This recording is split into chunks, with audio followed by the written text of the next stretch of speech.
Hello guys, I'm back. 2020 YouTube channel start பண்ணலாமா? So இதை பற்றி தான் இன்றைக்கி டாப்பிக்கே. என்ன அப்படின்னு பார்த்தீங்கன்னா, 2020 நம்ம யூடியூப் சேனல் ஸ்டார்ட் பண்ணால் அது கரெக்டான வேவாக இருக்குமா, சம்பாதிக்க முடியுமா, இல்லை இதுக்கு முன்னாடி இருக்கவங்க தான் சம்பாதிப்பாங்க, நம்ம என்ன தான் கஷ்டப்பட்டாலும் க்ரோத் ஆக முடியாது, இதெல்லாம் நம்ம வேறு வேலை செய்யலாமா, யூடியூப்பை விட்டுடலாமா அப்படிங்கிற ஒரு கேள்வி எல்லாருக்குமே இருக்கும். ஸோ அதுக்கு ஒரு ஃபுல் சொல்யூஷன் தான் இதில் பார்க்க போகிறோம். இப்போ நான் டேரெக்டாக சொன்னேன் அப்படின்னு பார்த்தீங்கன்னா, எந்த ஒரு டிப்ஸோ ட்ரிக்ஸோ கொடுக்க போகிறது கிடையாது. இதை பண்ணுங்கள், 1.5 மாதத்தில் நீங்கள் பாப்புலர் ஆகிடுவீங்க, க்ரோத் ஆகிடுவீங்க, வியூஸ் அதிகமாகிடும், 2 மாதத்தில் அதிகமாகிடும், 3 அப்படிலாம் கிடையாது. ரியலாக என்னவோ அது மட்டுமே தான் நம்ம பேச போகிறோம், ரியாலிட்டியை மட்டும். இப்போ ஃபஸ்ட்டு கொஸ்டினே என்ன அப்படின்னு பார்த்தீங்கன்னா, நான் சொன்ன மாதிரி 2020 யூடியூப் சேனல் ஸ்டார்ட் பண்ணுறது கரெக்டா அப்படின்னு கேட்டால், இதுக்கான கொஸ்டின்ஸ்க்கான ஆன்சர் என்கிட்ட கிடையாது. யூடியூப்பில் நீங்கள் எங்கே சர்ச் பண்ணாலுமே கிடைக்காது, உங்கள் மனசுக்குள்ளே தான் இருக்கும். என்ன அப்படி சொல்கிறேன் அப்படின்னு பார்த்தீங்கன்னா, இப்போ நீங்கள் எவ்வளோ வீடியோ வாட்ச் பண்ணியிருப்பீங்க, அவங்கள விட இது ஒரு ஓப்பன் பிளாட்ஃபார்முங்க. யார் வேணாலும் வீடியோ அப்லோட் பண்ணலாம். உங்ககிட்ட என்ன டேலண்ட் இருக்கோ அந்த டேலண்ட்டை காட்டலாம். ஸோ மற்றவங்களோட உங்ககிட்ட டேலண்ட் இருக்குது, உங்களால் முடியும் அப்படின்னு நினச்சா கண்டிப்பாக முடியும். ஸோ சின்னதாக சொன்னாலுமே இதுதான் உண்மை. இப்போ அடுத்தது நம்மளோட ஃப்ரெண்ட்ஸ் இருக்காங்க, ஃபேமிலி மெம்பர்ஸ் இருக்காங்கன்னு வச்சிங்களேன். ஸோ அவங்ககிட்ட போய் சொல்கிறோம், யூடியூப் சேனல்லாம் 2020 ஸ்டார்ட் பண்ணுறேன் அப்படின்னு சொல்லும்போது என்ன சொல்லுவாங்கன்னா, 2020 போய் யூடியூப் சேனல் ஸ்டார்ட் பண்ணுறதுலாம் தேவையில்லாத வேலை. எவ்வளோ பெரிய பெரிய கிரியேட்டர் இருக்காங்க, அவங்க தான் சம்பாரிச்சிக்கிட்டு இருக்காங்க, ஒன்றெல்லாம் முடியாது, சம்பாதிக்க முடியாது, ஏன்னா ரொம்ப கஷ்டம், காம்படிஷன் அதிகமாகிடுச்சு அப்படின்னு சொல்லுவாங்க. ஸோ இந்த மாதிரி விஷயத்தில் தயவு செஞ்சு ஃபோக்கஸே பண்ணாதீங்க, ரிப்ளையே பண்ணாதீங்க. இப்போ காம்படிஷன் நம்ம பார்க்க போனால் என்ன காம்படிஷன் சொல்கிறீங்க? இப்போ டெக் கேட்டகரியில் எத்தனை பாப்புலர் சேனல் இருக்குது அப்படின்னு சொன்னால் எவ்வளோ தான் யோசிச்சாலும் ஒரு 10 சேனல் சொல்லுவீங்களா? அதிகபட்சம் ஒரு 15, அதுக்கு மேலே வராது. அடுத்தது குக்கிங்கில் பார்த்தாலும் அந்த மாதிரி தான் போகும். ஸோ எப்பயுமே இதெல்லாம் அதிகமாக காம்படிஷன் இருக்குங்கிறது நம்மளோட ஒரு சிந்தனை தான். காம்படிஷன்லாம் எதுவுமே கிடையாது. யூடியூப்பை பொறுத்த அளவு, அதாவது இப்போ இன்டர்நெட்டை பொறுத்த அளவு கண்டென்ட்டுக்கு தான் வேல்யூ. அப்பப்போ அப்லோட் ஆகிற ஒரு புது ஆர்டிக்கலாக இருக்கட்டும், புது வீடியோவாக இருக்கட்டும், கூகுளோட பார்வையில் அது ஒரு ஃப்ரெஷ்ஷான ஒரு கண்டென்ட். அதுக்கு என்ன மதிப்பு இருக்குது, அதை வச்சு தான் அவங்க பார்ப்பாங்க. ஸோ உங்ககிட்ட இருக்க கண்டென்ட், நீங்கள் மேக் பண்ணுற அப்லோட் பண்ணுற கண்டென்ட்டில் என்ன வேல்யூ இருக்கோ அதுதான். ஏற்கனவே காம்படிஷன் இருக்குங்கிறதுலாம் நம்ம நினச்சிக்கிறது, அதெல்லாம் ஒரு பெரிய விஷயமே கிடையாது. இப்போ நான் சொல்லுவேன், ஒரு 1 மில்லியன் சப்ஸ்கிரைபர் வச்சுருக்கிறவங்களுக்கு நான் ஏற்கனவே வீடியோ சொல்லியிருந்தேன், 50,000 வியூஸ் வரத்தை விட நம்ம 10,000 சப்ஸ்கிரைபர் வச்சுட்டு 5,000 வியூஸ் வந்தால் நம்ம தான் பெரிய கிரேட்டர். ஸோ அதை கம்பேர் பண்ணி பார்க்கும்போது நம்ம தான் பெரிய கிரேட்டர். ஸோ அதனால் எப்பயுமே இந்த காம்படிஷனை பற்றி யோசிக்காதீங்க. நீங்கள் செய்யணும்னு நினச்சிட்டிங்கன்னா கண்டிப்பாக செய்யுங்க. அது மழை அடிக்கலாம், வெயில் அடிக்கலாம், வீட்டில் ஏதாவது பிரச்சனை இருக்கலாம். என்னோடய வீடியோ ஒரு சில வீடியோலாம் பார்த்தீங்கன்னா ஆக்டிவாக பேசியிருக்க மாட்டேன், அப்போலாம் ஏதோ ப்ராப்ளம் கூட இருக்கும். ஸோ அதனால் நம்ம ஒர்க் பண்ணத்தை நிறுத்தக்கூடாது. நம்ம என்ன நினைக்கிறோமோ அதை கண்டினியூவாக செஞ்சுக்கிட்டே இருக்கணும். செய்ய தான் அதை க்ரோத் ஆக முடியும். இப்போ யூடியூப் சேனல்லே மானிட்டேஷன் எனபிள் ஆன சேனல் நிறைய பேர் வாங்கிக்கிட்டு இருக்காங்க. நிறைய ஹேக்கர்ஸ் ஹேக் பண்ணி விற்றுக்கிட்டு இருக்காங்க. பிளாகருமே பார்த்தீங்கன்னா 3,000 3,500 கூட விற்கிறாங்க. அந்த மாதிரி விஷயத்தில் நீங்கள் போகவே கூடாது. காரணம் என்னென்னா, இப்போ ஒரு வீடியோ அப்லோட் பண்ணணும்னா மானிட்டேஷன் கிடைக்கணும்னா கிரேட் ஏரியா வீடியோவுக்கு 4,000 வாட்ச் அவர் வேணும், 1000 சப்ஸ்கிரைபர் வேணும் வச்சிங்க. ஸோ அவங்க ஏதாவது ஒரு வீடியோ போட்டு அப்லோட் பண்ணி அதை எல்லாமே வாங்கியிருப்பாங்க, மானிட்டேஷன் வாங்கியிருப்பாங்க. நீங்கள் என்ன கேட்டகரியில் நீங்கள் வீடியோ அப்லோட் பண்ண போகிறீங்கன்னு தெரியல. மானிட்டேஷன் அப்ரூவல் ஆகியுமே என்ன யூஸ்ன்னு நினைக்கிறீங்க?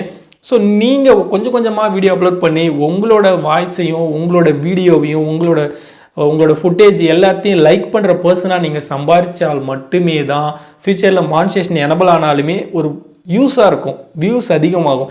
ஏற்கனவே மானிட்டேஷன் அப்ரூவல் ஆனதெல்லாம் வாங்கி ஒன்றும் பிரயோஜனம் இல்லை. அதில் எந்த மிஸ்டேக்ஸ் டக்குன்னு மானிட்டேஷன் டிசபிள் ஆகுது, ஒரு கம்யூனிட்டி ஸ்ட்ரைக்கோ காப்பிரைட் ஸ்ட்ரைக்கோ வருதுன்னா அதை உங்களால் ஃபேஸ் பண்ண முடியாது.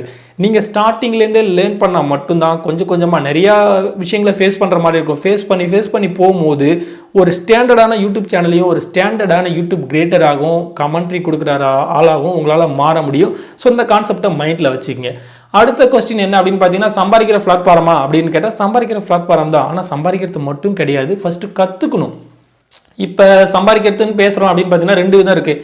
சம்பாதிக்கிறதுன்னு ஒன்று இருக்குது, லைஃப் லாங் சம்பாரிச்சிக்கிட்டே இருக்கிறதுன்னு ஒன்று இருக்குது. இப்போ சம்பாதிக்கணும் அப்படின்னு பார்த்தீங்கன்னா, நம்ம மானிட்டேஷன் எனபிள் ஆச்சு ஏதாவது ஒரு வீடியோ அப்லோட் பண்ணி தப்பான வீடியோ சரியான வீடியோ யூடியூப்பில் தம்பினில் ஏதாவது ஃபிக்ஸ் பண்ணுறோம், அதெல்லாம் கிடையாது. அப்லோட் பண்ணுறோம், உடனே ஷார்ட் டைமில் ஒரு சம்பாரிச்சிடுறோம், அது முடிஞ்சு. இந்த மாதிரி சேனல்ஸ் இருக்குது. லைஃப் லாங் சம்பாதிக்கணும் அப்படின்னா உங்களோட கண்டென்ட் வேல்யூபிளாக இருக்கணும். அதாவது வியூஸ் அதிகமாகுது இல்லை, லைஃப் லாங் உங்களுக்கு வியூஸ் வந்துருக்கணும், உங்கள் மேலேயும் ஒரு மரியாதை இருக்கணும், உங்களோட கண்டென்ட் மேலேயே ஒரு மரியாதை இருக்கணும் அப்படின்னு நினச்சிங்கன்னா கண்டினியூவாக நீங்கள் எது உண்மையான கண்டென்ட்டோ அதை கொடுத்துக்கிட்டே இருக்கிற மாதிரி இருக்கும். அப்போ தான் நம்ம லாங் டைம் ஏர்ன் பண்ண முடியும். ஷார்ட் டைம் ஏர்ன் பண்ணுறதுக்கு நிறையவே இருக்குது. உடனே ஏர்ன் பண்ணலாம், அடுத்தது என்ன வேணால் ஆகலாம், யூடியூப்லேயுமே கூட நமக்கு பனிஷ் பண்ணலாம், அந்த மாதிரி இருக்குது. இப்போ அடுத்தது ஒரு டாபிக் பார்க்கணுன்னா, இப்போ ஓகே இதெல்லாம் முடிஞ்சு நான் என்ன மாதிரி யூடியூப் சேனல் ஸ்டார்ட் பண்ணுறது அப்படின்னு கேட்டால், அதில் இவ்வளோ காம்படிஷன் இருக்குது, இதில் இவ்வளோ காம்படிஷன் இருக்குது. இப்போ குக்கிங்கில் இருக்குது, டெக்கில் இருக்குது, எவ்வளவோ இருக்குது அப்படின்னு பார்த்தீங்கன்னா, இப்போ உதாரணத்துக்கு ட்ராவல் பிளாகிங் நிறைய பேர் பண்ணுறாங்க. ட்ராவல் பண்ணுற விளாக் பண்ணுறாங்க, எங்கே போகிறோம் வரலாம், இந்த டூரிஸ்ட் பிளேஸ் இதெல்லாம் பண்ணுறாங்க இல்லையா. ஸோ அந்த மாதிரி பண்ணுறாங்க அப்படின்னா அந்த மாதிரி சேனல்ஸ் இருக்கும்போது நீங்கள் அது வந்து கீவேர்டு அதிகமாக இருக்கலாம், நிறையா சம்பாதிக்கிற ஒரு டாப்பிக்காக கூட இருக்கலாம். பட் அந்த டாப்பிக்கில் காம்படிஷன் அதிகமாக இருக்குது, நிறைய சேனல்ஸ் இருக்குன்னா, ஸோ அதே டாப்பிக்கை நீங்கள் சூஸ் பண்ணுறீங்கன்னா இந்த ட்ராவல் பண்ணும்போது என்ன மாதிரி நம்ம சேஃப்டியாக இருக்கணும். ஒரு எக்ஸாம்பிளுக்கு சொல்கிறேன், இதை பற்றி பேசணுன்னா இதை பற்றி நான் ஃபஸ்ட்டு நிறையா ரிசர்ச் பண்ணி நிறையா டாபிக் எழுதி வச்சு தான் பேசணும். ஒரு எக்ஸாம்பிளுக்கு சொல்கிறேன், நீங்கள் புரிஞ்சுக்கிங்க. இப்போ ட்ராவல் பிளாகிங் நிறைய பேர் ட்ராவல் சேனல் நிறையா பண்ணுறாங்க அப்படின்னா ட்ராவல் பண்ணும்போது என்னென்னலாம் நீங்கள் ஃபாலோ பண்ணணும் அந்த மாதிரி விஷயத்தை நீங்கள் கைடு கொடுங்க. இப்போ ட்ராவல் சேனலில் இருக்கும்போது நீங்கள் ஒரு கைடு கொடுக்குற மாதிரி, ஏன்னா அது வந்து இது வந்து நிறைய பேர் யோசிக்கிறது கிடையாது, கொஞ்சம் பேர் தான் யோசிக்கிறாங்க. அவங்க வந்து பார்த்தீங்கன்னா கண்டிப்பாக வந்து க்ரோத் ஆகுறாங்க. ஸோ காம்படிஷன் இருக்கிற டாப்பிக்கை நீங்கள் சூஸ் பண்ணாலுமே அதே டாப்பிக்கில் கைடு கொடுக்குற மாதிரி ஒரு சில விஷயங்களை பண்ணுங்கள். அந்த எப்படி சேஃப்டியாக இருக்கிறது சேம் டாபிக் தான் இல்லையா. ஸோ அந்த மாதிரி வேவை சூஸ் பண்ணுங்கள். மேக்ஸிமம் காப்பி பேஸ்ட் பண்ணாதீங்க. உங்களோட ஓன் கண்டென்ட். அடுத்தது மைக்ரோ நிச்னா என்ன அப்படின்னு பார்த்தீங்கன்னா ஒரே டாப்பிக்கில் போங்க. ஸோ இன்றைக்கி சூஸ் பண்ணிட்டேன் அப்படின்னு பார்த்தீங்கன்னா இப்போ நான் டாபிக் சேஞ்ச் பண்ணியிருக்கிறேன். ஐ திங்க் யூஸ்ஃபுல்லாகி குறைஞ்சிருச்சு. ஆனால் எனக்கு ஏர்னிங் ஆகிறது பார்த்தீங்கன்னா பழைய வீடியோவில் தான். இப்போ நான் டாபிக் சேஞ்ச் பண்ணதுக்கு மெயின் ரீசன் இருக்குது, நிறைய ரீசன் இருக்குது. நமக்கு எது தெரியுமோ அதை பற்றி பேசும் அப்படிங்கிற மாதிரி ஒரு விஷயத்துக்காக நான் டாபிக் சேஞ்ச் பண்ணேன். இன்றைக்கி நீங்கள் சேனல் ஸ்டார்ட் பண்ணுறீங்க அப்படின்னா எதில் நீங்கள் ஸ்டார்ட் பண்ணுறீங்களோ அதே ஸ்டார்ட் பண்ணுற அதே வீடியோவே கடைசி வரைக்கும் அப்லோட் பண்ணிட்டுருங்க. திடீர்னு ஒரு வைரல் டாபிக் வந்துடுச்சு அப்படின்னா அந்த டாப்பிக்கை தூக்கி போட்டு மாற்றினீங்கன்னா லாஸ்ட்டில் உங்களுக்கு ஒர்க் பண்ணுற ஒரு இன்ட்ரெஸ்ட்டும் போய்டும், இருக்கிற வியூவர்ஸும் வீடியோவை வாட்ச் பண்ண மாட்டாங்க. ஸோ இப்போ என்கிட்ட ஆகிற மாதிரி, ஏன்னா இப்போ 10,000 சப்ஸ்கிரைபர் இருந்துமே வியூஸை பார்த்தீங்கன்னா எவ்வளோ குறையுது பாருங்கள். இந்த மாதிரி ப்ராப்ளத்தை தயவு செஞ்சு ஃபேஸ் பண்ணாதீங்க.